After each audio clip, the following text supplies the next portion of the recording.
Participants हैं उसको क्या अप्रिशिएट मिलेगा इस टूर्नामेंट से?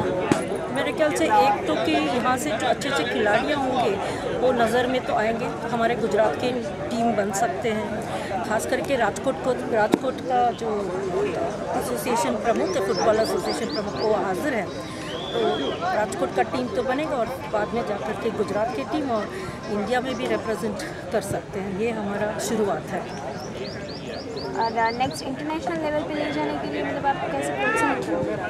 No, we have first got this is the first tournament 20 वर्ष પછી આ ટુર્નામેન્ટ ચાલુ કરેલા છે, તો let us see how we progress. તો અમારું પ્રોગ્રેસ સારું હોય અને તો કેમ્પ્સ વગેરેની આયોજન કરી શકાય અને આપણા ખેલાડીઓ જે છે આગળ વધી શકે.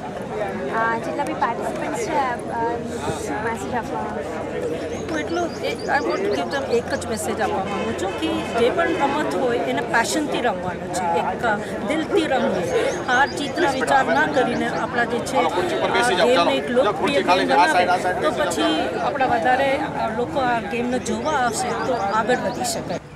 રાજકોટ સિટી પોલીસ દ્વારા આયોજિત ઓપન ગુજરાત ફૂટબોલ ટુર્નામેન્ટમાં ઉપસ્થિત પોલીસ કમિશનર ગીતાબેન, શ્રી પરાક્રમસિંહજી, બંસલ સાહેબ, ધારાસભ્ય શ્રી ગોવિંદભાઈ, ભાનુબેન, શ્રી રાવ સાહેબ, ફૂટબોલના રાજકોટના પ્રમુખ શ્રી ગુણવંતભાઈ, સંઘવીભાઈ, ઉપસ્થિત સૌ ભાઈઓ અને બહેનો, સૌપ્રથમ તો રાજકોટ સિટી પોલીસને ખૂબ ખૂબ ધન્યવાદ આપું છું કે 20 વર્ષ પછી આ ફૂટબોલ ટુર્નામેન્ટ રાજકોટના આંગણે રમાઈ છે એનો અમને આનંદ છે.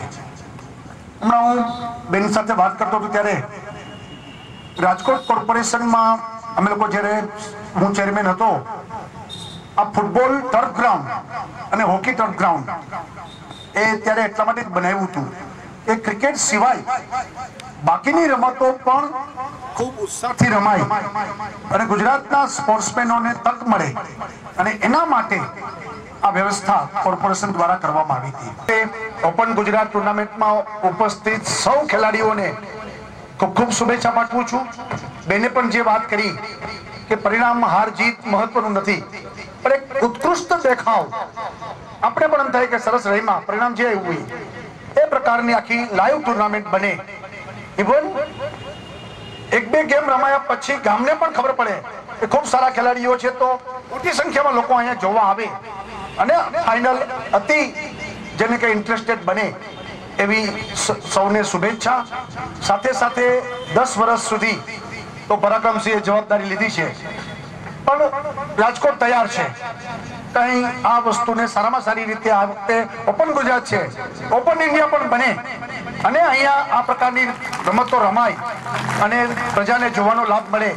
તો એ પ્રમાણે રાજકોટના બાકીના બધા લોકો પણ તૈયાર છે. સવાલ છે કોઈ ઇનિશિયેટિવ લે અને જે લોકો ફૂટબોલમાં રસ ધરાવે છે એ લોકો બધો ઇનિશિયેટિવ લઈ અને આ ટુર્નામેન્ટ ખૂબ સારી રીતે ચાલે એવી અપેક્ષા. ફરી વખત આ ટુર્નામેન્ટના બધા ખેલાડીઓને અમારા બધા વતી ખૂબ